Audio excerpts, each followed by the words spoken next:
Hermanos míos, hoy quiero hablarles de algo que todos llevamos dentro, algo que nos duele, que nos quema, que nos despierta en la madrugada con el corazón apretado. Quiero hablarles del dolor, ese dolor que creemos que nos va a destruir, ese sufrimiento que sentimos como una maldición, como un castigo divino del que no podemos escapar. Pero déjenme decirles algo que tal vez les cueste creer en este momento. Ese dolor que hoy los aplasta puede convertirse en la mayor bendición de su vida. Si han escuchado bien, lo que hoy parece destruirlos puede ser exactamente lo que Dios está usando para reconstruirlos, para moldearlos, para hacerlos más fuertes, más sabios, más santos. Y yo no les hablo desde la teoría, hermanos. Les hablo desde lo que he visto con mis propios ojos en el confesionario, en las consultas espirituales, en las vidas reales de personas como ustedes que han tocado fondo y desde ahí han encontrado el cielo. ¿Saben qué es lo que más me parte el corazón? Ver cómo tantas personas buenas, personas de fe, están sufriendo en silencio, pensando que su dolor no tiene sentido, que Dios los ha abandonado, que su cruz es demasiado pesada y que nunca van a poder levantarse de nuevo. Me escriben, me llaman, vienen a verme con los ojos llenos de lágrimas y me dicen: Padre, ¿por qué Dios permite esto? ¿Por qué si yo he sido fiel, si yo rezo, si yo trato de ser bueno, me pasa esto? Y yo los entiendo, hermanos, porque el dolor es real, el sufrimiento no es una ilusión, y cuando estamos en medio de la tormenta es muy difícil ver la luz. Pero hoy quiero abrirles los ojos a una verdad que puede cambiar radicalmente su vida. Dios no desperdicia nada, absolutamente nada de lo que nos sucede. Cada lágrima que derraman, cada noche de insomnio, cada fracaso, cada traición, cada enfermedad, cada pérdida, todo eso Dios lo puede transformar en bendición si ustedes se lo permiten. Y aquí está el secreto, hermanos, aquí está la clave que puede revolucionar su manera de vivir el sufrimiento. No se trata de evitar el dolor, porque eso es imposible en esta vida caída, marcada por el pecado original. Se trata de aprender a atravesarlo con Cristo, de permitir que ese dolor los transforme en lugar de destruirlos, de descubrir que en el centro mismo de su cruz está escondida su resurrección. San Pablo lo entendió perfectamente cuando escribió en su carta a los romanos: sabemos que Dios hace que todas las cosas cooperen para el bien de los que lo aman. ¿Se dan cuenta de lo que esto significa? Todas las cosas, incluso las más dolorosas, incluso las que nos parecen absurdas o injustas, Dios las puede usar para nuestro bien si nosotros confiamos en Él y nos dejamos moldear por su amor. Pero aquí viene lo difícil, hermanos, aquí viene lo que muchos no quieren escuchar. Para que el dolor se transforme en bendición necesitamos hacer algo, necesitamos tomar una decisión radical. No basta con sufrir pasivamente, no. Basta con resignarnos amargamente a nuestro destino. No basta con convertirnos en víctimas profesionales que solo se quejan y culpan a todos de su desgracia. Necesitamos entrar en ese dolor con fe, con esperanza, con amor. Necesitamos ofrecerlo, unirlo a la cruz de Cristo, permitir que nos purifique, nos enseñe, nos transforme. Y esto, hermanos míos, esto es lo más difícil del mundo, porque nuestra naturaleza humana se rebela contra el sufrimiento, quiere huir, quiere anestesiarse, quiere negarlo o proyectarlo en otros. Pero los santos, los verdaderos gigantes de la fe, han descubierto que en el corazón del dolor aceptado y ofrecido está el poder transformador de Dios. Hoy les voy a compartir el camino que he visto recorrer a tantas almas valientes, el camino que yo mismo he tenido que transitar en mis momentos más oscuros, el camino que nos enseñó Jesús desde la cruz. No les voy a dar soluciones mágicas ni fórmulas instantáneas, porque esas no existen. Lo que les voy a ofrecer es algo mucho más profundo, una manera nueva de mirar su sufrimiento, de entenderlo, de vivirlo, de transformarlo. Les voy a mostrar cómo ese dolor que hoy los está quebrando puede convertirse en el instrumento que Dios use para hacer de ustedes una obra maestra. Les voy a enseñar el secreto que conocieron todos los santos, desde San Francisco de Asís hasta Santa Teresa de Calcuta, desde San Juan de la Cruz hasta Santa Faustina, que el dolor aceptado con amor no destruye, transforma. Que la cruz abrazada con fe no aplasta, eleva. Que el sufrimiento unido a Cristo no maldice, bendice. Permítanme empezar por lo más básico, hermanos, por lo que todos necesitamos entender antes de poder transformar nuestro dolor: que el sufrimiento no es un castigo de Dios. Esta es la primera y más importante verdad que deben grabar en su corazón. Dios no está enojado con ustedes, Dios no los está castigando, Dios no disfruta viéndolos sufrir. Este es un malentendido fundamental que destruye la fe de millones de personas. Cuando algo malo nos sucede, inmediatamente pensamos, ¿qué hice mal? ¿Por qué Dios me está castigando? Y desde ese lugar equivocado, desde esa imagen distorsionada de un Dios vengativo y cruel, es imposible transformar el dolor en bendición. Primero necesitamos sanar nuestra imagen de Dios. Necesitamos volver a descubrir quién es realmente nuestro Padre Celestial. El Catecismo de la Iglesia Católica nos enseña con claridad meridiana que Dios no quiere el mal, que Dios no causa el sufrimiento, pero que en su infinita sabiduría puede sacar bien del mal. Vivimos en un mundo caído, marcado por el pecado de nuestros primeros padres, un mundo donde existe la enfermedad, la muerte, la injusticia, el dolor. Dios respeta nuestra libertad y las leyes naturales que Él mismo estableció, y por eso permite que sucedan cosas dolorosas. Pero, y esto es fundamental, Él nunca nos abandona en medio del sufrimiento. Al contrario, es precisamente en nuestros momentos más oscuros, cuando Dios está más cerca, cuando su gracia actúa con más fuerza, cuando su amor se hace más tangible, si nosotros abrimos los ojos del alma para percibirlo. Jesús mismo nos lo mostró en el Evangelio de Juan, cuando curó al ciego de nacimiento. Los discípulos le preguntaron, Maestro, ¿quién pecó, este o sus padres, para que naciera ciego?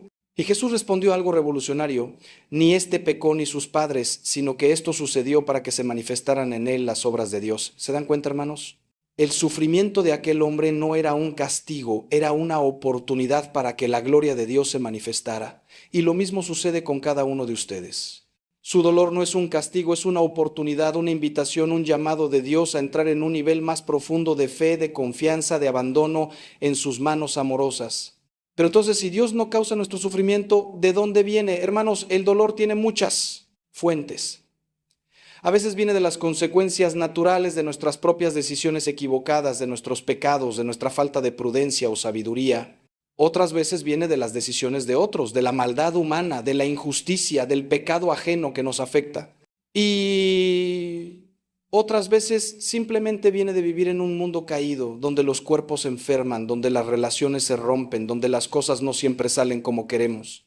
Dios no causa estos males, pero sí permite que sucedan porque respeta nuestra libertad y porque en su sabiduría infinita sabe cómo usar incluso nuestras peores experiencias para llevarnos a una vida más plena, más santa, más feliz. La clave para empezar a transformar nuestro dolor está en cambiar nuestra perspectiva, en dejar de ver a Dios como un juez cruel que nos castiga y empezar a verlo como un Padre amoroso que nos acompaña, que sufre con nosotros, que llora nuestras lágrimas. Cuando Job en el Antiguo Testamento perdió todo, sus hijos, su riqueza, su salud, sus amigos, vinieron a decirle que seguramente Dios lo estaba castigando por algún pecado oculto. Pero al final del libro, Dios mismo aparece y revela que esa no era la verdad. Job no estaba siendo castigado, estaba siendo probado, refinado, preparado para una bendición mayor. Y lo mismo sucede con ustedes, hermanos. Lo que hoy parece destruirlos puede estar preparándolos para algo mucho más grande de lo que pueden imaginar. Ahora bien, una vez que entendemos que Dios no nos castiga, sino que nos acompaña en nuestro dolor, el siguiente paso es aprender a no desperdiciar ese sufrimiento. Y aquí, hermanos, aquí está uno de los secretos más profundos de la vida espiritual. El dolor que no se ofrece se pudre, se vuelve amargo, se transforma en resentimiento, en depresión, en desesperanza. Pero el dolor que se ofrece, que se une a la cruz de Cristo, que se entrega como sacrificio de amor, ese dolor se transfigura, se convierte en semilla de bendición, en fuente de gracia, para nosotros mismos y para otros. Santa Madre Teresa de Calcuta lo expresó bellamente cuando dijo, el sufrimiento en sí mismo no es nada, pero el sufrimiento compartido con la pasión de Cristo es un regalo maravilloso y un signo del amor más grande. ¿Qué significa ofrecer nuestro dolor? Significa hacer lo que Jesús hizo en Getsemaní cuando, lleno de angustia, sudando sangre, cayó de rodillas y oró. Padre, si es posible, que pase de mí este cáliz, pero no se haga mi voluntad sino la tuya. Jesús no negó su dolor, no lo minimizó, no fingió que no existía. Lo sintió en toda su profundidad, pero lo ofreció, lo puso en las manos del Padre, lo transformó en un acto de amor y obediencia y ese es exactamente el camino que nosotros debemos seguir. Cuando el dolor llega, primero lo reconocemos, lo sentimos, lo aceptamos como real, no somos estoicos insensibles que niegan sus emociones, pero después de sentirlo, lo ofrecemos, decimos: Señor, esto me duele, esto me está quebrando, pero te lo ofrezco a ti, úsalo como quieras para mi bien y el bien de otros. He visto milagros, hermanos, verdaderos milagros de transformación cuando las personas aprenden a ofrecer su dolor. Recuerdo una mujer que vino a verme después de perder a su hijo en un accidente. Estaba destrozada, enojada con Dios, al borde de perder su fe. Durante meses solo pudo llorar y gritar su dolor. Y yo le dije: no reprimas ese dolor. Llora todo lo que necesites llorar, grita todo lo que necesites gritar. Dios es lo suficientemente grande para recibir tu enojo. Pero poco a poco, con mucha paciencia, la fui llevando a un lugar diferente. Le enseñé a decirle a Dios: Señor, no entiendo por qué permitiste esto, me duele hasta el alma, pero confío en ti, te ofrezco este dolor, úsalo para algo bueno. ¿Y saben qué pasó, hermanos? Esa mujer empezó a sanar, empezó a encontrar paz y más aún empezó a ayudar a otros padres que habían perdido hijos. Se convirtió en un instrumento de consuelo y esperanza. Ofrecer el dolor no significa que el dolor desaparezca mágicamente, ni que dejemos de sentirlo. Significa que le damos un sentido, que lo insertamos en una historia más grande, que lo conectamos con el misterio pascual de Cristo. San Pablo lo entendió perfectamente cuando escribió en su carta a los Colosenses: ahora me alegro de mis sufrimientos por ustedes, y completo en mi carne lo que falta a las tribulaciones de Cristo por su cuerpo, que es la iglesia. Pablo no era un masoquista que disfrutaba el sufrimiento, sino un místico que había descubierto que su dolor unido a Cristo tenía un poder redentor, podía generar gracias, bendiciones, conversiones en otras personas. Y esto, hermanos, esto es algo que revoluciona completamente nuestra manera de vivir el sufrimiento. Cuando ofrecemos nuestro dolor por alguien específico, por un hijo rebelde, por un matrimonio en crisis, por un amigo enfermo, por la conversión de los pecadores, ese dolor ya no es inútil, ya no es absurdo, se convierte en una oración poderosa, en un sacrificio que tiene valor eterno. La Iglesia siempre ha enseñado que las almas que sufren con Cristo son almas que interceden poderosamente, que sus lágrimas son semillas de bendición. Por eso los santos no huían del sufrimiento, sino que lo abrazaban como una oportunidad de amar más, de dar más, de bendecir más. Pero ahora quiero llevarlos más profundo todavía, porque hay algo que necesitan entender sobre la naturaleza misma del dolor y su capacidad de transformarnos. El sufrimiento, hermanos, es el instrumento más poderoso que Dios tiene para purificarnos, para despojarnos de todo lo que no es esencial, para mostrarnos quiénes somos realmente y qué es lo que verdaderamente importa en la vida. Cuando todo nos va bien, cuando tenemos salud, dinero, éxito, relaciones satisfactorias, es fácil vivir en la superficie, es fácil conformarnos con una fe tibia, es fácil poner nuestra confianza en cosas pasajeras. Pero cuando llega el dolor, cuando todo eso se tambalea o se derrumba, entonces quedamos desnudos ante Dios y ante nosotros mismos, y ahí empieza la verdadera transformación. San Juan de la Cruz, uno de los más grandes místicos de la Iglesia, habló de la noche oscura del alma, esos períodos de sufrimiento intenso, de sequedad espiritual, de aparente ausencia de Dios, donde todo parece perder sentido. Y él explica que esas noches oscuras no son castigos sino purificaciones, son el proceso mediante el cual Dios nos libera de nuestros apegos desordenados, de nuestras falsas seguridades, de todo aquello que nos impide entregarnos totalmente a Él. Es como el oro que pasa por el fuego para ser purificado de todas sus impurezas.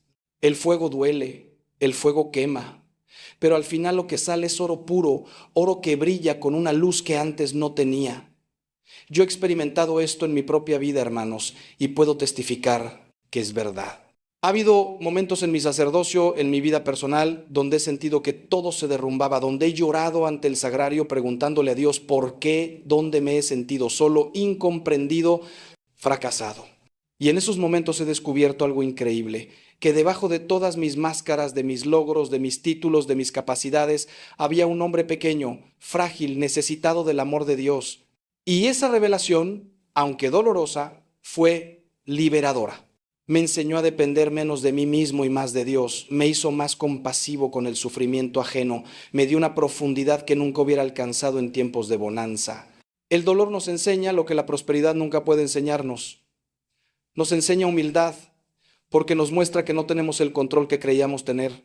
Nos enseña compasión, porque cuando hemos sufrido entendemos mejor el sufrimiento ajeno. Nos enseña a discernir lo esencial de lo accesorio, porque cuando todo se tambalea nos quedamos solo con lo que realmente importa.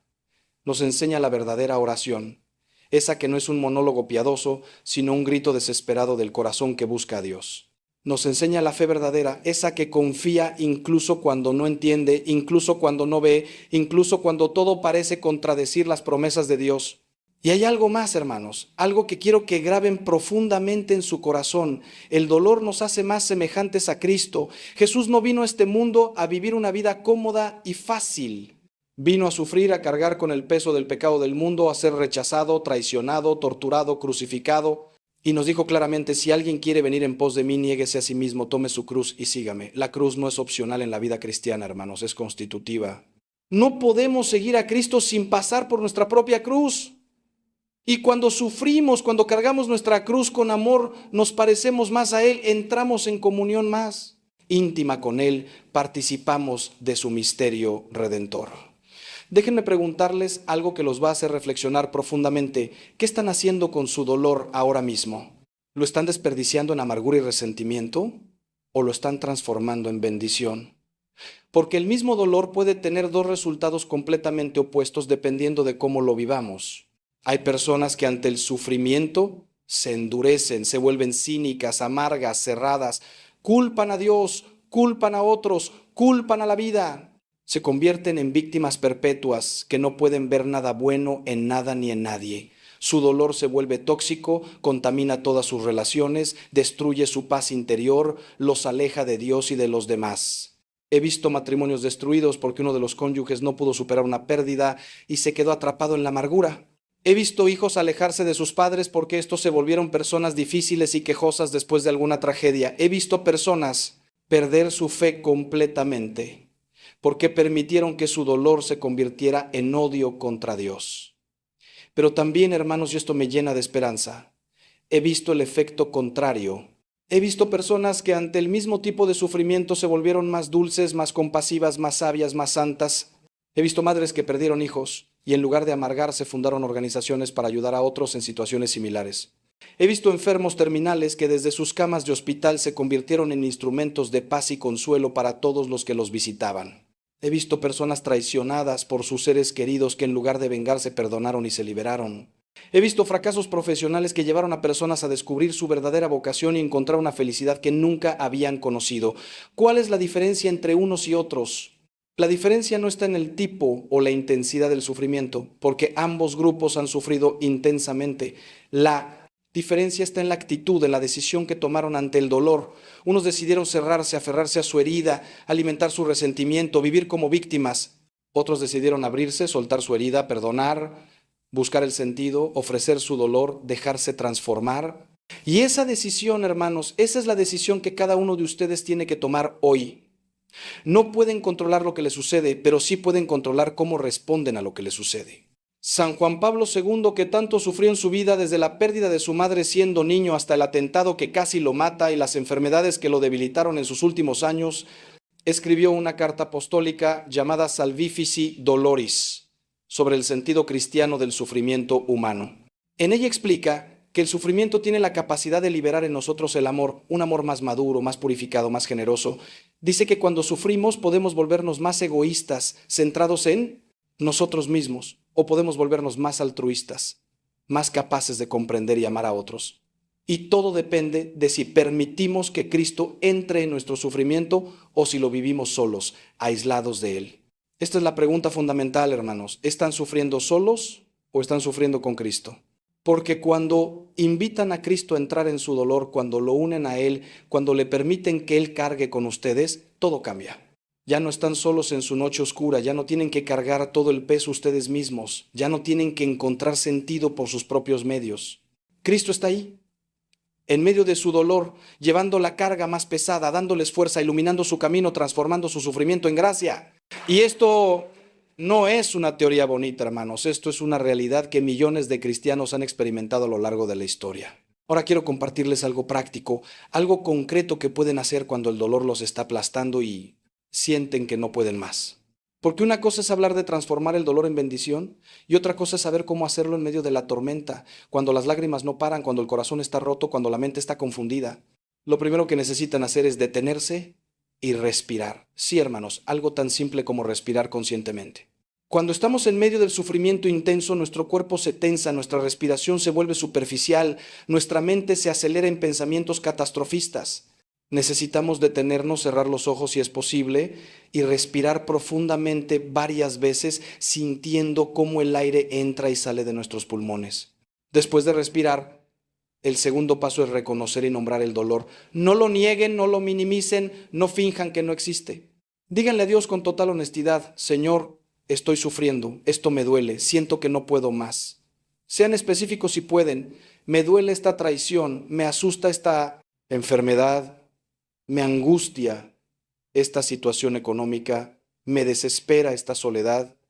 Jesús mismo en la cruz gritó: Dios mío, ¿por qué me has abandonado?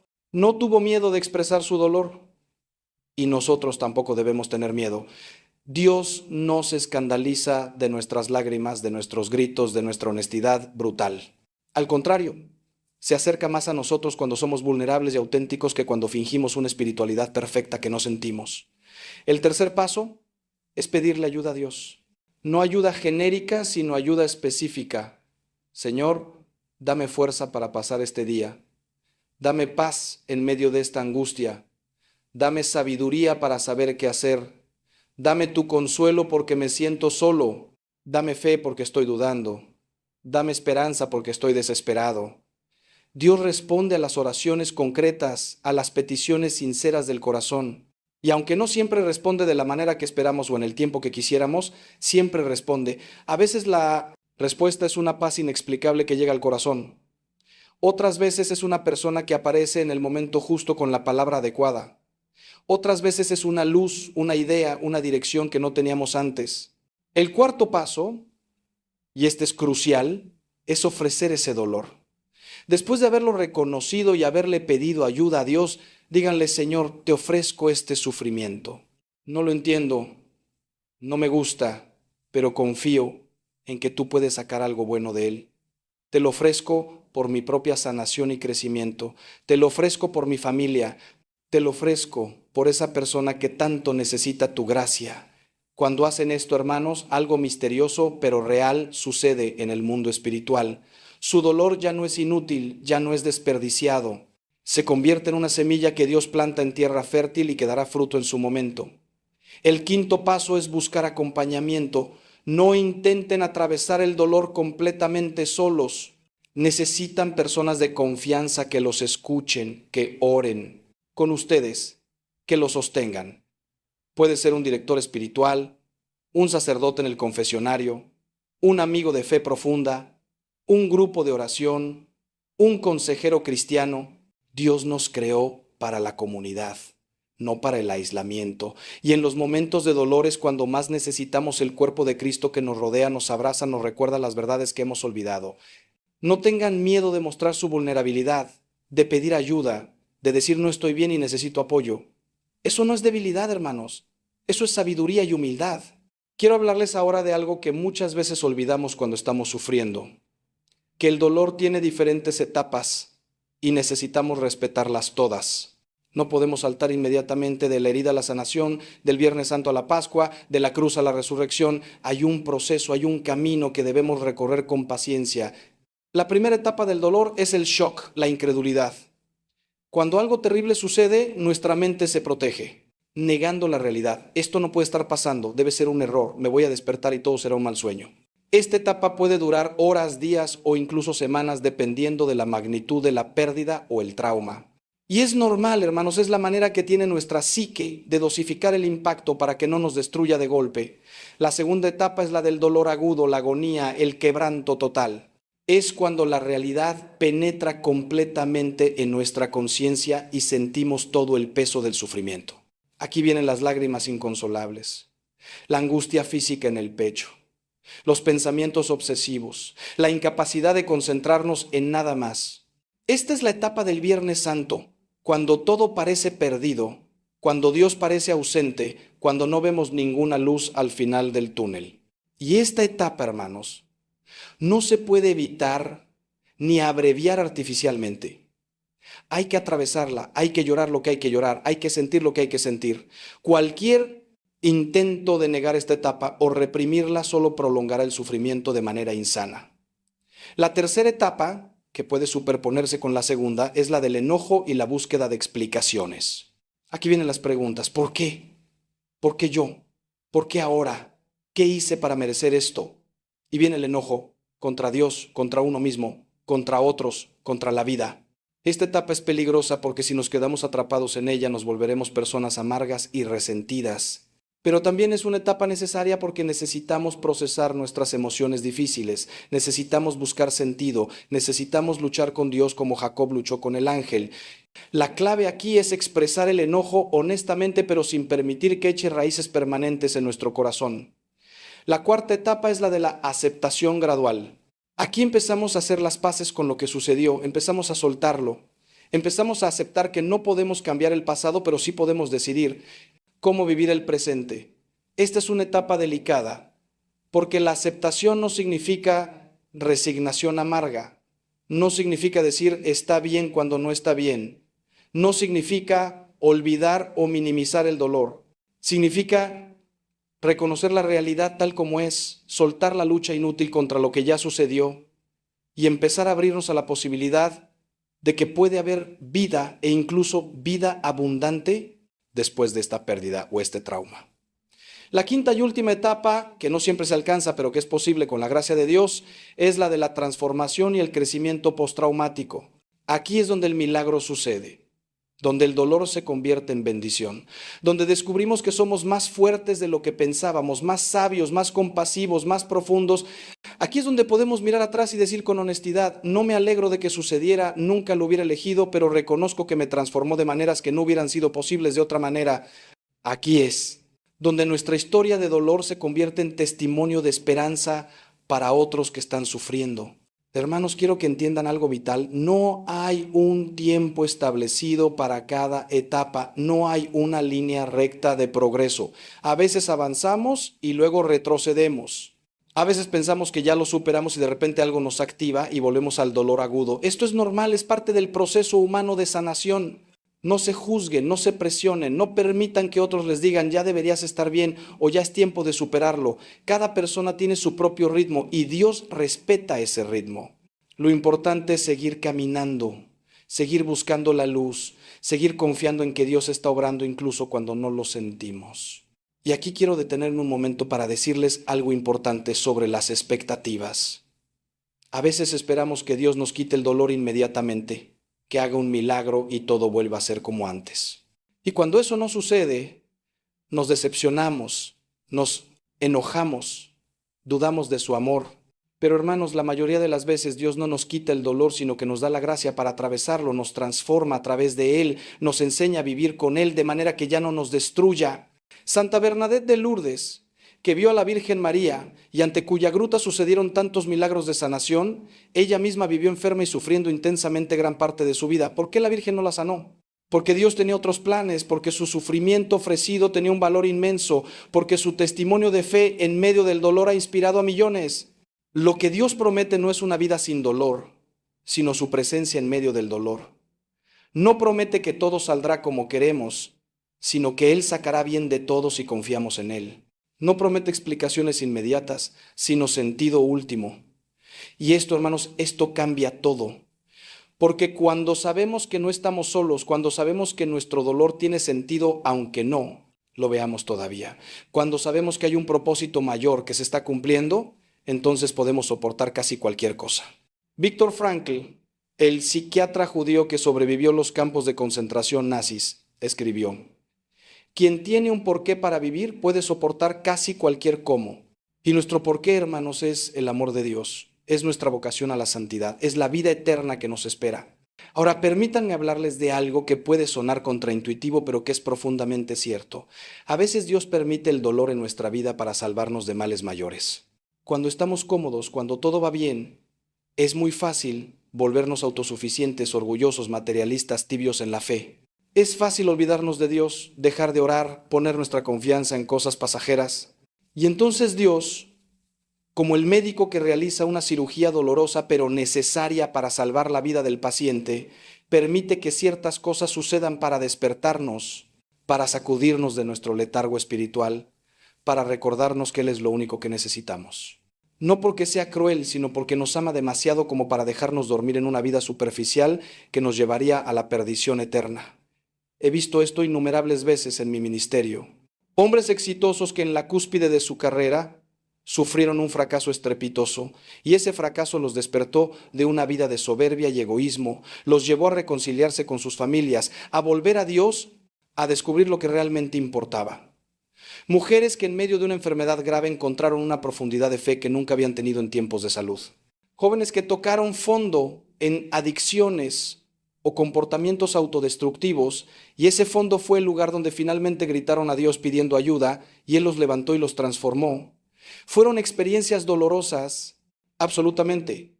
¿Pero salvaron sus almas? También absolutamente. Santa Teresa de Ávila tenía una oración famosa donde le decía a Dios: si así tratas a tus amigos, no me extraña que tengas tan pocos. Lo decía con humor, pero captaba una verdad profunda. Dios trata a sus amigos con exigencia porque los ama, porque quiere hacerlos santos, porque no se conforma con la mediocridad. Y esa exigencia a menudo viene en forma de cruz, de prueba, de purificación, pero al final los amigos de Dios, los santos, todos reconocen que sus cruces fueron bendiciones disfrazadas, que su dolor fue el precio de su transformación, que sin esas pruebas nunca hubieran alcanzado la estatura espiritual a la que llegaron. Esto no significa que debamos buscar el sufrimiento por el sufrimiento mismo, eso sería masoquismo y no virtud. Pero sí significa que cuando el sufrimiento llega, no sin razón, no sin queja inicial, pero con fe y confianza última, debemos aceptarlo como parte del misterio de amor de Dios por nosotros.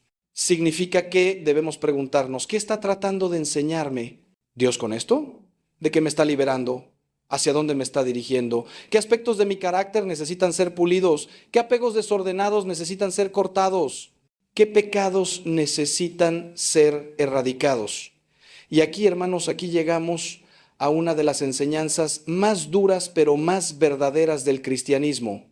A veces, el dolor que más nos transforma es precisamente el dolor que viene como consecuencia de nuestros propios pecados. Cuando nuestra infidelidad destruye nuestro matrimonio, cuando nuestra irresponsabilidad nos lleva a la ruina económica, cuando nuestra soberbia nos cuesta relaciones preciosas, cuando nuestra adicción nos quita la salud, ese dolor tiene un nombre: consecuencias. Y aunque Dios nos perdona cuando nos arrepentimos sinceramente, a menudo permite que vivamos las consecuencias naturales de nuestras decisiones, porque es así como aprendemos, como maduramos, como cambiamos realmente. Pero incluso este tipo de dolor, el dolor que nosotros mismos causamos por nuestras malas decisiones, Dios puede transformarlo en bendición si nos arrepentimos genuinamente y nos comprometemos a cambiar. La historia de San Pedro es el ejemplo perfecto. Pedro, el líder de los apóstoles, negó a Jesús 3 veces en el momento de mayor necesidad. Imaginen el dolor, la vergüenza, el autorrechazo que Pedro debió sentir después de esa traición. La Biblia nos dice que salió y lloró amargamente. Ese dolor era merecido, era consecuencia directa de su cobardía y su orgullo, pero Jesús no lo dejó en ese dolor. Lo buscó, lo restauró, le dio 3 oportunidades de declarar su amor para contrarrestar las 3 negaciones y lo confirmó como líder de su iglesia. El arrepentimiento genuino, hermanos, el arrepentimiento que no solo lamenta las consecuencias, sino que odia el pecado mismo y se compromete a cambiar, ese arrepentimiento abre las compuertas de la misericordia divina. Y entonces Dios no solo perdona, sino que restaura, renueva, transforma. Toma las ruinas de lo que destruimos con nuestro pecado y construye algo nuevo, a veces algo mejor de lo que teníamos antes. Porque ahora está fundamentado en humildad, en conocimiento propio, en dependencia de Dios más que en nuestras propias fuerzas. Por eso San Pablo pudo decir: donde abundó el pecado, sobreabundó la gracia. He acompañado a personas en los momentos más oscuros de sus vidas, cuando han tocado fondo por sus propias malas decisiones, cuando han perdido todo, cuando sienten que no merecen el perdón de Dios ni de nadie. Y les he dicho lo que ahora les digo a ustedes: no hay pecado tan grande que la misericordia de Dios no pueda perdonar. No hay ruina tan completa que Dios no pueda reconstruir. No hay caída tan profunda de la que Dios no pueda levantarnos. Pero necesitamos dar el primer paso, necesitamos reconocer nuestra responsabilidad, necesitamos arrepentirnos genuinamente, necesitamos pedirle a Dios su gracia para cambiar. Y cuando hacemos eso, cuando nos humillamos ante Dios y le decimos, Señor, la arruiné, pequé, fallé, te necesito, entonces sucede el milagro de la transformación. Entonces el dolor de nuestro fracaso se convierte en sabiduría, nuestra caída se convierte en lección, nuestra vergüenza se convierte en humildad y salimos de esa experiencia más fuertes, más sabios, más dependientes de Dios. Y muchas veces, hermanos, esas personas que han caído profundamente y han sido levantadas por Dios se convierten en los testimonios más poderosos, en los evangelizadores más efectivos, porque hablan desde la experiencia de la misericordia divina, no desde una teoría aprendida en libros. Hay otra dimensión del sufrimiento que quiero explorar con ustedes, una dimensión que transforma radicalmente nuestra manera de ver el dolor, su dimensión comunitaria y solidaria. Cuando sufrimos, tendemos a encerrarnos en nosotros mismos, a pensar que nadie más puede entender lo que estamos pasando, a aislarnos de los demás. Pero esto es exactamente lo contrario de lo que necesitamos y de lo que Dios quiere. Nuestro dolor, cuando se comparte, cuando se vive en comunión con otros, se vuelve más llevadero y más fructífero. La iglesia es un cuerpo y cuando un miembro sufre, todos los miembros sufren con él. Todos lo sostienen, todos aportan su parte para que ese miembro pueda sanar. He visto el poder sanador de las comunidades de fe que se reúnen alrededor de quien está sufriendo. Cuando una familia pierde un hijo y la comunidad parroquial los abraza, los acompaña, llora con ellos, ora por ellos, les lleva comida, cuida a sus otros hijos, está presente en los momentos más difíciles. Cuando alguien pierde su trabajo y sus hermanos de fe lo apoyan emocionalmente, lo ayudan a buscar nuevas oportunidades, le dan ánimo cuando se desmoraliza.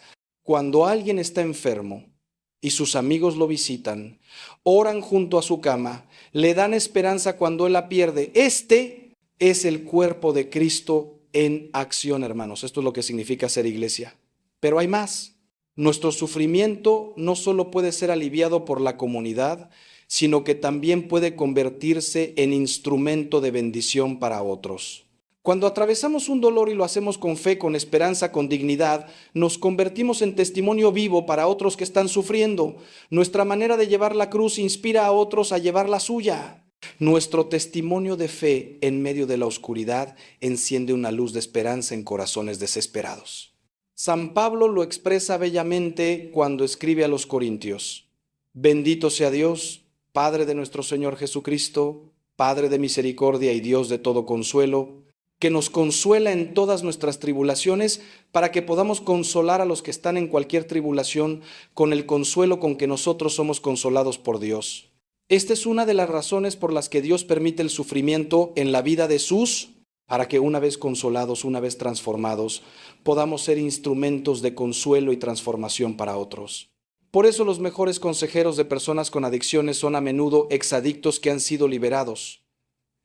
Por eso los mejores acompañantes de personas en duelo son quienes han pasado por duelos similares. Por eso los mejores evangelizadores son a menudo personas que han tocado fondo y han sido levantadas por Dios. Hablan con autoridad, no con teoría. Hablan con compasión genuina porque han estado en ese lugar oscuro. Hablan con esperanza contagiosa porque han experimentado personalmente el poder transformador de Dios. Entonces, hermanos, cuando estén sufriendo, no se encierren en sí mismos. Busquen comunidad, busquen apoyo, permitan que otros los sostengan. Y cuando hayan atravesado su valle de lágrimas y estén del otro lado, no olviden regresar para ayudar a otros que están donde ustedes estuvieron. No desperdicien su experiencia de dolor y transformación. Úsenla para bendecir, para consolar, para inspirar, para dar esperanza. Así su dolor tendrá un significado eterno. Así se multiplicará su bendición. Así completarán en su carne lo que falta a la pasión de Cristo por su cuerpo que es la iglesia. Quiero compartirles ahora algo que he aprendido observando a las personas que mejor transforman su dolor en bendición. Todas ellas cultivan una vida de oración profunda. No es posible transformar el sufrimiento sin una vida de oración auténtica, sin un contacto real y cotidiano con Dios. La oración no es un lujo opcional para cristianos devotos, es el oxígeno del alma, es el lugar donde nos encontramos con el Dios que nos consuela, nos fortalece, nos ilumina, nos transforma. Y cuando hablo de oración no me refiero solo a repetir fórmulas aprendidas, aunque las oraciones tradicionales tienen su valor. Hablo de ese encuentro personal con Dios donde le abrimos nuestro corazón, le confiamos nuestro dolor, escuchamos su voz en el silencio de nuestro interior. La oración en medio del sufrimiento tiene características especiales. A menudo no es una oración de muchas palabras, sino de gemidos, de lágrimas, de silencio en presencia de Dios. Es como el niño pequeño que cuando se lastima corre a los brazos de su madre y solo quiere que lo abraces. No necesita muchas explicaciones ni consuelos verbales, solo necesita sentir el amor, la cercanía, la seguridad de ese abrazo. Así debemos acercarnos a Dios en nuestro dolor, como niños heridos que se refugian en los brazos del Padre, que simplemente permanecen ahí, sintiendo su cercanía, su amor, su consuelo que va más allá de las palabras. Pero la oración también debe incluir momentos de escucha, porque Dios quiere hablarnos en medio de nuestro dolor, quiere iluminarnos, guiarnos, enseñarnos. Y su voz llega de muchas maneras, a través de un pasaje de la Escritura que de repente cobra nuevo significado, a través de una palabra de otra persona en el momento justo, a través de una intuición que surge en nuestro interior, a través de circunstancias que se alinean de manera providencial. Pero para escuchar esa voz necesitamos silencio interior, necesitamos acallar el ruido de nuestros pensamientos ansiosos, de nuestros miedos, de nuestras obsesiones, y simplemente estar quietos en presencia de Dios esperando que Él hable. La lectura orante de la palabra de Dios, lo que llamamos lectio divina, es especialmente poderosa en tiempos de sufrimiento. Tomar un pasaje del Evangelio, leerlo lentamente, meditarlo, aplicarlo a nuestra situación, dialogar con Dios sobre él, dejar que penetre en nuestro corazón. Los salmos son particularmente valiosos porque contienen toda la gama de emociones humanas: alegría, gratitud, angustia, desesperación, enojo, súplica, confianza. David y los otros salmistas nos enseñan a orar con honestidad brutal, sin pretensiones piadosas, pero siempre terminando en confianza en Dios. Cuando lean los salmos en medio de su dolor, verán que están orando las mismas palabras que Jesús oró en la cruz, las mismas palabras que han sostenido a millones de creyentes durante milenios. Y no olviden los sacramentos, especialmente la Eucaristía y la reconciliación. En la Eucaristía encontramos a Cristo realmente presente, no simbólicamente, sino real y sustancialmente presente bajo las especies del pan y del vino. Y cuando comulgamos en medio de nuestro dolor, cuando recibimos a Cristo en nuestro cuerpo, estamos uniéndonos físicamente a Él. Estamos permitiendo que su vida divina penetre en nuestra humanidad doliente. Estamos recibiendo medicina para el alma y el cuerpo. No hay consuelo más grande, no hay fortaleza más poderosa que la que viene de la comunión eucarística vivida con fe y amor. Ahora, hermanos, quiero hablarles de algo que puede parecer paradójico, pero que es absolutamente esencial para transformar el dolor en bendición. Necesitan aprender a perdonar. El perdón es la llave maestra que abre la puerta de la prisión donde el dolor nos tiene encerrados. Mientras no perdonemos, estaremos atados a nuestro pasado doloroso, estaremos dando poder a quienes nos hirieron, estaremos bebiendo veneno esperando que el otro muera. El resentimiento, la amargura, el deseo de venganza son cargas que nos destruyen a nosotros mucho más que a quien las causó. Por eso Jesús insistió tanto en el perdón, por eso lo puso como condición para recibir el perdón de Dios. Perdona nuestras ofensas como nosotros perdonamos a los que nos ofenden. Pero seamos honestos, hermanos, el perdón es una de las cosas más difíciles que se nos pide hacer, especialmente cuando la herida es profunda, cuando la traición es grave, cuando el daño es irreparable. ¿Cómo perdonar al esposo que nos fue infiel y destruyó nuestro matrimonio?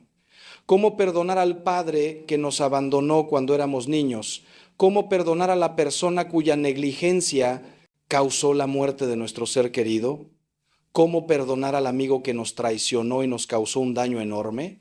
Estas son preguntas reales, dolorosas, que muchos de ustedes están haciendo en este momento. Y quiero darles una respuesta honesta basada en la verdad del Evangelio y en la experiencia pastoral. Primero, necesitan entender qué es el perdón y qué no es. El perdón no significa decir que lo que sucedió estuvo bien. No significa minimizar el daño, no significa excusar al ofensor, no significa necesariamente reconciliarse o restaurar la relación como si nada hubiera pasado. El perdón es una decisión de soltar la deuda, de renunciar a la venganza, de liberar al ofensor del tribunal de nuestro corazón y entregarlo al tribunal de Dios.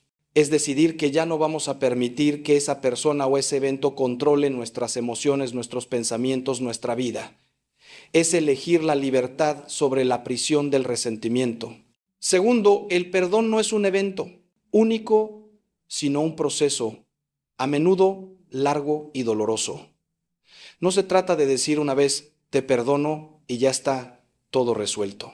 Se trata de tomar esa decisión inicial de perdonar y luego renovarla cada vez que el dolor regresa, cada vez que la memoria nos asalta, cada vez que el resentimiento intenta volver a echar raíces. Es como arrancar una mala hierba, no basta con cortarla una vez en la superficie, hay que seguir arrancándola cada vez que intenta crecer de nuevo hasta que finalmente las raíces mueren y la tierra queda limpia.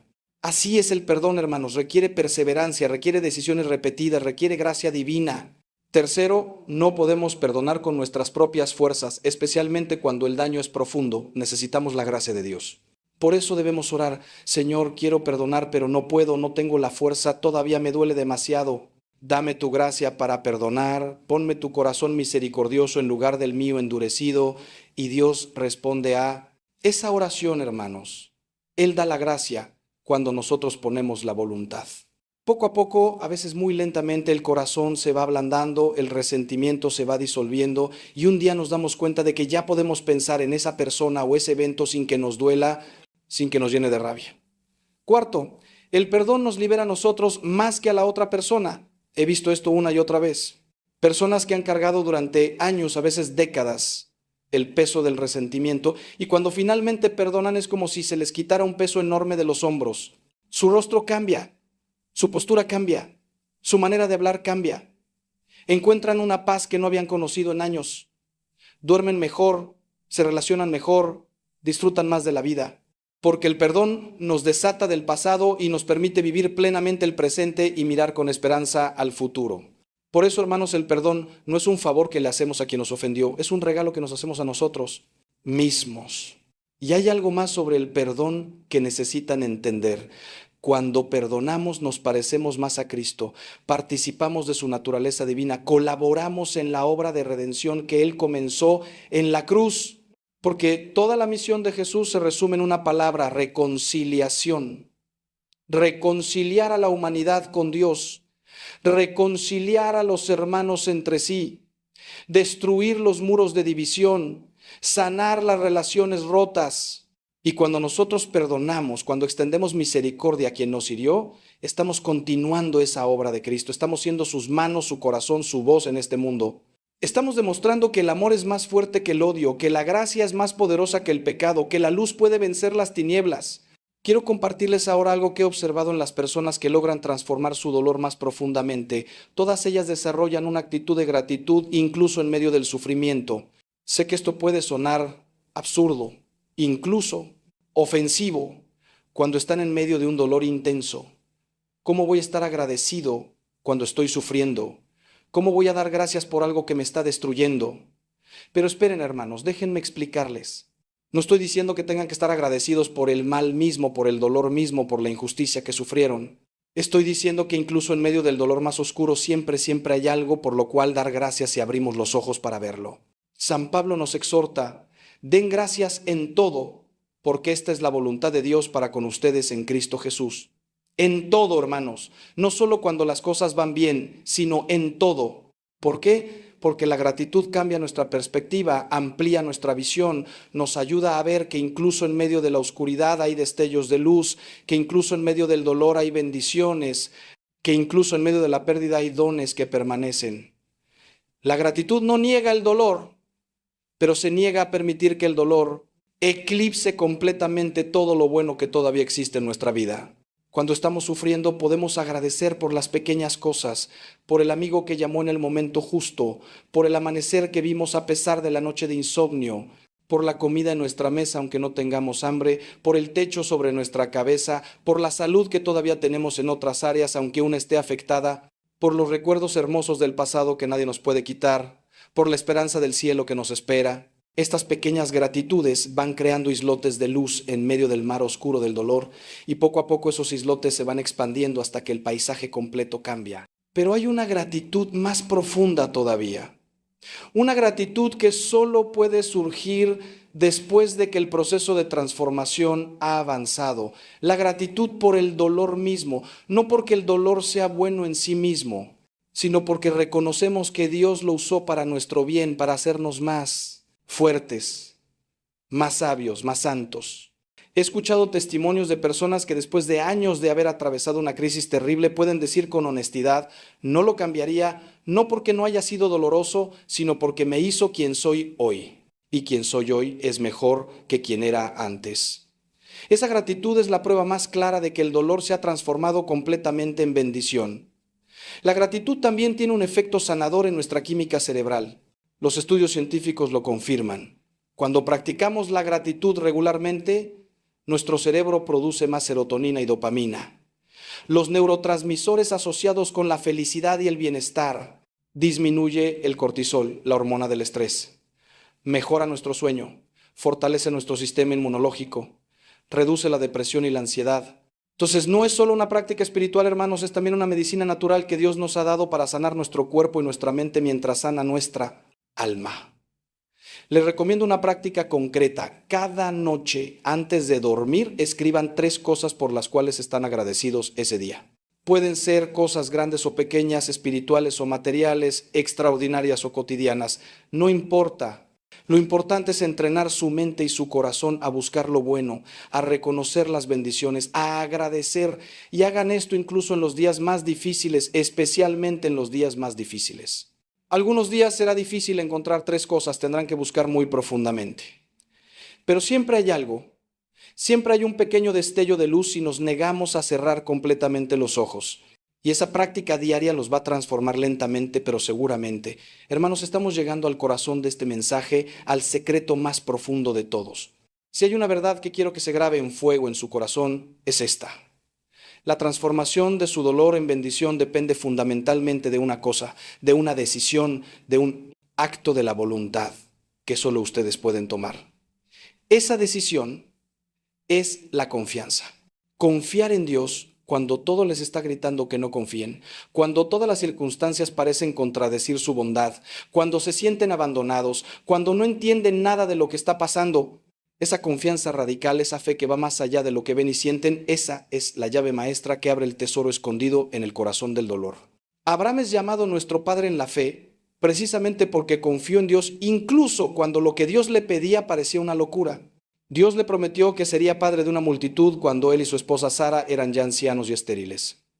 Y Abraham creyó, contra toda lógica humana, contra toda probabilidad natural. Y luego, cuando finalmente nació su hijo Isaac, el hijo de la promesa, Dios le pidió que lo sacrificara. Imaginen el dolor, la confusión, el aparente absurdo de esa petición. ¿Cómo puede ser bueno el Dios que primero da un hijo milagroso y luego pide que lo mates? Pero Abraham confió, obedeció y en el último momento Dios intervino, salvó a Isaac y bendijo a Abraham de maneras que superaron toda imaginación. Job es otro ejemplo extraordinario. Un hombre justo, temeroso de Dios, que en un solo día perdió todos sus hijos, toda su riqueza y luego su salud. Se sentó en cenizas a rascarse las llagas mientras su esposa le decía que maldijera a Dios y muriera, y sus amigos lo acusaban de pecados ocultos. Job se quejó, cuestionó, exigió respuestas, pero en el fondo mantuvo su confianza y al final declaró, aunque él me mate, en él esperaré. Y Dios restauró a Job, le dio el doble de todo lo que había perdido, le dio nuevos hijos. Y Job vivió para ver 4 generaciones de descendientes. Su confianza en medio del dolor absurdo fue recompensada abundantemente. María, la madre de Jesús, es el modelo supremo de confianza en medio del dolor incomprensible. Cuando el ángel le anunció que sería madre del Salvador, ella dijo sí, sin entender completamente las implicaciones. Cuando tuvo que huir a Egipto para salvar a su hijo del infanticidio de Herodes, confió. Cuando perdió a Jesús de 12 años en Jerusalén durante 3 días angustiosos, confió. Y cuando estuvo al pie de la cruz viendo a su hijo inocente ser torturado y ejecutado de la manera más brutal, cuando todas las promesas parecían haberse derrumbado, cuando parecía que todo había sido una cruel ilusión, María permaneció ahí, de pie, confiando. Y 3 días después vio la resurrección, entendió el plan completo, recibió la bendición más grande. La confianza de la que hablo no es ingenua, no es ciega, no es una negación de la realidad dolorosa. Es una confianza que mira de frente al dolor, que reconoce la oscuridad, pero que se niega a creer que la oscuridad tiene la última palabra. Es una confianza que dice, Señor, no entiendo por qué sucedió esto, no veo cómo puede salir algo bueno de aquí, me siento perdido y asustado, pero elijo creer que tú estás en control, que me amas, que tienes un plan, que al final todas las cosas obrarán para bien. Esa confianza, hermanos, esa fe heroica es lo que permite que la gracia de Dios fluya libremente y transforme nuestro dolor en bendición. Pero la confianza no es algo que tenemos o no tenemos de manera estática. Es algo que podemos crecer, que podemos fortalecer, que podemos cultivar, incluso cuando es débil. Si su confianza está débil en este momento, no se desesperen. Empiecen donde están. Digan a Dios como aquel padre del Evangelio, creo, ayuda a mi incredulidad. Pidan el don de la confianza, pidan que Él fortalezca su fe débil y cada día, con cada pequeña decisión de confiar en lugar de desesperar, de esperar en lugar de renunciar, de creer en lugar de dudar, esa confianza irá creciendo. Es como un músculo que se fortalece con el ejercicio. Cada acto de confianza, por pequeño que sea, los hace más capaces de confiar. Y aquí quiero darles un consejo práctico que me ha ayudado a mí y a muchas personas que he acompañado. Hagan memoria de las veces pasadas en que Dios los ha ayudado, los ha sostenido, los ha sacado adelante. En el Antiguo Testamento, cada vez que Israel enfrentaba una nueva crisis, Dios les recordaba las maravillas del pasado. ¿No soy yo quien los saqué de Egipto? ¿No soy yo quien abrió el mar rojo? ¿No soy yo quien los alimentó en el desierto? Esos recuerdos fortalecían su confianza para el presente. Hagan lo mismo. Recuerden esas veces cuando pensaron que no iban a poder y sin embargo pudieron. Recuerden cuando Dios proveyó de maneras inesperadas. Recuerden cuando salieron de pruebas que parecían imposibles. Si Dios fue fiel, entonces será fiel ahora. Quiero hablarles ahora de algo muy importante, la diferencia entre la resignación amarga y la aceptación confiada. Porque no es lo mismo resignarse que aceptar, aunque a veces se confunden. La resignación dice, no hay nada que hacer, la vida es así de injusta, me tocó sufrir y tengo que aguantar aunque me amargue. La resignación es pasiva, fatalista, sin esperanza. Es como un animal herido que se acurruca en una esquina esperando morir. La aceptación, en cambio, dice, esto sucedió, no puedo cambiarlo, pero puedo elegir cómo respondo, puedo buscar el sentido, puedo confiar en que Dios sacará bien de esto. La aceptación es activa, esperanzada, creativa. La persona resignada amargamente sigue luchando internamente contra lo que sucedió. Se queda atascada en el por qué, en el no es justo, en el no debería haber pasado. Y esa lucha interna la consume, la agota, la llena de resentimiento. La persona que acepta con confianza, por otro lado, reconoce lo que sucedió sin negarlo ni minimizarlo, pero suelta la lucha inútil contra lo irreversible y pone su energía en lo que sí puede controlar. Su actitud, su respuesta, su decisión de seguir adelante, su elección de confiar. Esta persona encuentra paz en medio de la tormenta porque ha dejado de pelear con la realidad y ha empezado a trabajar con ella. La oración de la serenidad atribuida a Reinhold Niebuhr capta perfectamente esta sabiduría. Dios, concédeme la serenidad para aceptar las cosas que no puedo cambiar, el valor para cambiar las cosas que sí puedo cambiar y la sabiduría para conocer la diferencia. Hermanos, apliquen esta oración a su situación. ¿Qué cosas de su situación dolorosa no pueden cambiar porque ya sucedieron o porque están fuera de su control? Esas acéptenlas con serenidad, dejen de pelear con ellas. ¿Qué cosas sí pueden cambiar? Su actitud, sus decisiones futuras, su manera de responder. En esas pongan su energía, actúen con valor. Y pidan a Dios la sabiduría para distinguir entre unas y otras. He visto a personas que desperdician años de su vida luchando contra cosas que no pueden cambiar. Si tan solo mi infancia hubiera sido diferente. Si tan solo esa persona no me hubiera traicionado. Si tan solo no hubiera tomado esa decisión hace 10 años. Hermanos, lo que pasó, pasó. No pueden cambiar el pasado, pero sí pueden decidir cómo ese pasado va a influir en su presente y su futuro. Pueden elegir entre quedarse atrapados en el hubiera o aceptar lo que fue y construir algo nuevo desde aquí. La libertad viene de soltar lo que no podemos controlar y actuar sobre lo que sí podemos. La aceptación confiada también implica renunciar a la necesidad de entender todo. Queremos respuestas, queremos explicaciones, queremos que todo tenga sentido racionalmente. Y cuando no las encontramos, nos frustramos, nos enojamos, pero hermanos, hay cosas que no vamos a entender en esta vida, misterios que solo se revelarán en la eternidad. Y está bien no entender, está bien vivir con preguntas sin respuesta, siempre y cuando esas preguntas no nos paralicen y nos amarguen. La fe no elimina las preguntas, pero nos da la confianza de que aunque no tenemos todas las respuestas, el que sí las tiene nos ama y está en control. Y aquí hay una paradoja hermosa. Cuando dejamos de exigir explicaciones y simplemente confiamos, cuando aceptamos vivir con el misterio, a menudo empezamos a ver destellos de sentido que antes no veíamos. Es como cuando estás tratando de recordar un nombre y mientras más te esfuerzas, más se te escapa, pero cuando dejas de intentarlo, de repente aparece. Así con el sentido del sufrimiento. Mientras más lo exigimos, menos lo vemos, pero cuando confiamos y esperamos pacientemente, Dios va revelando poco a poco los hilos de su plan, las conexiones que no veíamos, las bendiciones que estaban escondidas en lo que parecía solo maldición. Hermanos míos, hemos caminado juntos por un territorio difícil pero necesario. Hemos hablado del dolor, del sufrimiento, de las preguntas más difíciles de la vida, y lo hemos hecho no para deprimirnos, sino para encontrar esperanza real, no esa esperanza barata que niega la realidad del dolor, sino esa esperanza profunda que puede coexistir con el sufrimiento, que puede brillar incluso en medio de la oscuridad más densa. Quiero ahora, antes de despedirnos, dejarles algunas reflexiones finales que espero lleven con ustedes cuando enfrenten sus propias pruebas. Primera reflexión: su dolor no define quiénes son.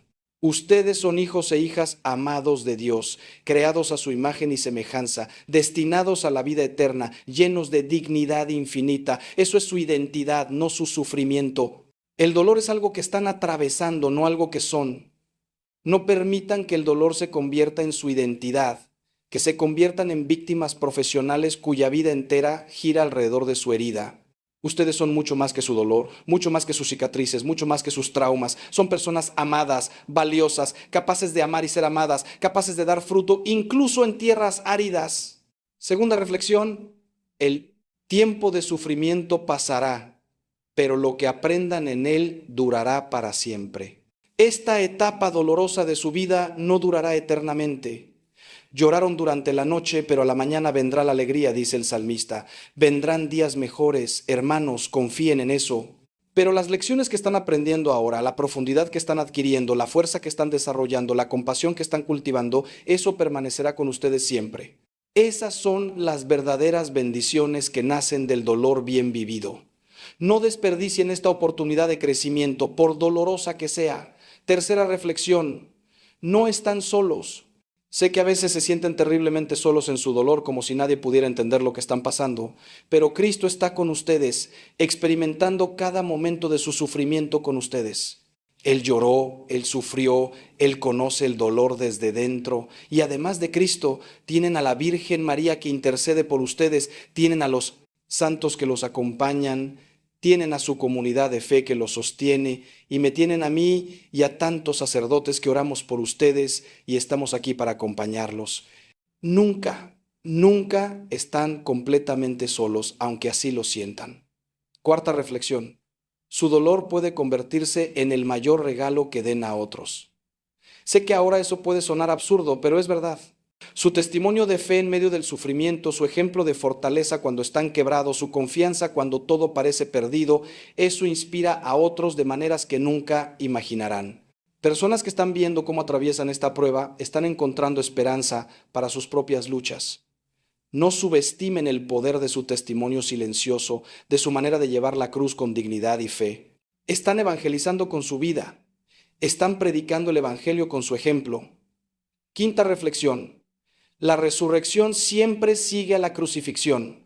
Este es el patrón central de nuestra fe cristiana, el misterio pascual, que se repite una y otra vez en nuestras vidas. Viernes Santo siempre es seguido por Domingo de Pascua. La muerte siempre es vencida por la vida. La oscuridad siempre es dispersada por la luz.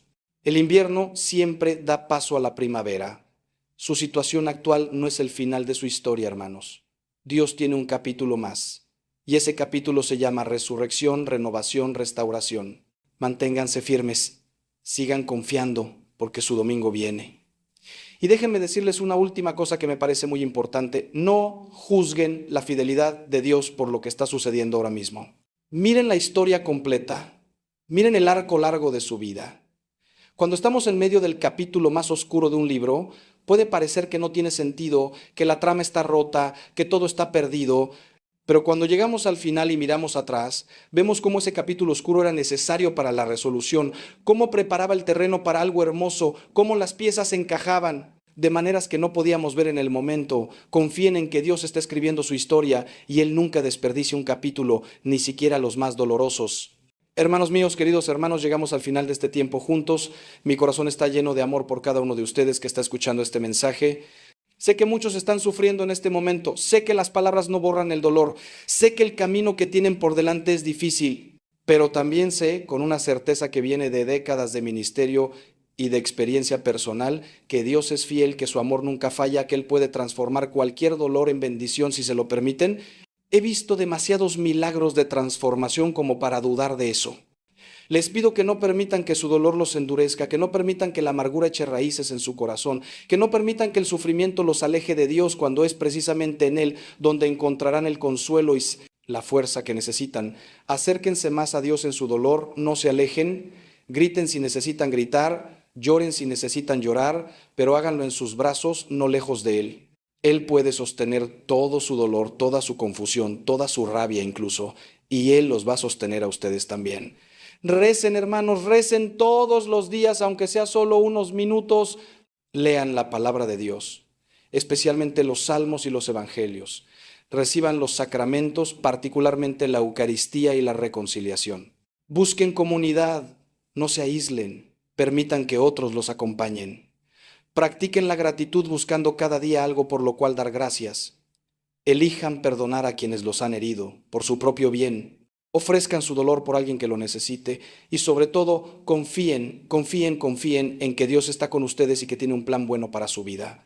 Si este mensaje les ha tocado el corazón, si han encontrado aquí algo que les da esperanza o los ayuda en su camino, les pido que lo compartan con alguien más que esté sufriendo. Todos conocemos a alguien que necesita escuchar estas verdades, alguien que está perdiendo la esperanza, alguien que está en su noche oscura. Sean instrumentos de consuelo, compartan esta palabra de esperanza. Y si quieren seguir recibiendo mensajes que fortalezcan su fe, que los ayuden a crecer espiritualmente, que los acompañen en su camino con Cristo, los invito a suscribirse a este canal. Aquí seguiremos compartiendo la palabra de Dios, la sabiduría de la iglesia, el testimonio de los santos, todo para ayudarlos a vivir su fe más profundamente. Antes de terminar, quiero orar por ustedes. Voy a hacer una oración por todos los que están escuchando este mensaje, por todos los que están sufriendo en este momento. Cierren sus ojos si pueden, abran su corazón y reciban esta bendición. Padre bueno, Padre amoroso, te traigo en este momento a cada persona que está escuchando estas palabras. Tú conoces su dolor. Conoces sus lágrimas, conoces sus noches de insomnio, conoces sus luchas secretas. Tú sabes lo que cada uno está atravesando, las cargas que llevan, los miedos que tienen, las heridas que sangran. Señor, te pido que derrames tu consuelo sobre cada corazón doliente.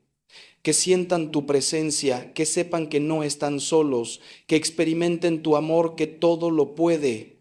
Donde hay desesperanza, da esperanza. Donde hay confusión, da claridad. Donde hay debilidad, da fuerza. Donde hay amargura, da dulzura. Donde hay miedo, da paz. Señor Jesús, tú que conociste el sufrimiento en tu propia carne, que cargaste la cruz, que experimentaste la traición, el abandono, la tortura, la muerte, acércate a cada persona que sufre. Camina con ellos en su valle de lágrimas. Lleva su carga cuando sea demasiado pesada. Ilumina su camino cuando todo esté oscuro. Transforma su dolor en bendición, su cruz en resurrección, su Viernes Santo en domingo de Pascua. Que cada herida que llevan se convierta en fuente de gracia, cada lágrima en semilla de bendición, cada noche oscura en preparación para un amanecer glorioso. Espíritu Santo, Consolador prometido por Jesús, desciende sobre cada corazón que te invoca. Trae tu paz que sobrepasa todo entendimiento. Trae tu consuelo que sana las heridas más profundas. Trae tu sabiduría que da sentido a lo que parece absurdo. Trae tu fortaleza que permite seguir adelante cuando queremos rendirnos. Y sobre todo, trae tu amor. Ese amor de Dios que ha sido derramado en nuestros corazones, ese amor que nunca falla, que nunca se rinde, que nunca abandona. María, Madre dolorosa, tú que estuviste al pie de la cruz de tu Hijo, tú que conociste el dolor más profundo que una madre puede conocer, intercede por todos los que sufren. Envuélvelos en tu manto maternal, consuela sus corazones, acompáñalos en su dolor y llévalos de la mano hacia tu Hijo, que es el único que puede transformar todo sufrimiento en bendición. Que el Señor los bendiga y los guarde, que haga resplandecer su rostro sobre ustedes y les conceda su paz, que todos los santos y ángeles los acompañen en su camino, y que el amor de Dios Padre, la gracia de nuestro Señor Jesucristo y la comunión del Espíritu Santo estén con todos ustedes ahora y siempre. Amén. Vayan en paz, hermanos míos. Y recuerden siempre, su dolor no es el final de su historia, es el lugar donde Dios está forjando su bendición más grande. Los llevo en mi corazón y en mis oraciones. Hasta pronto.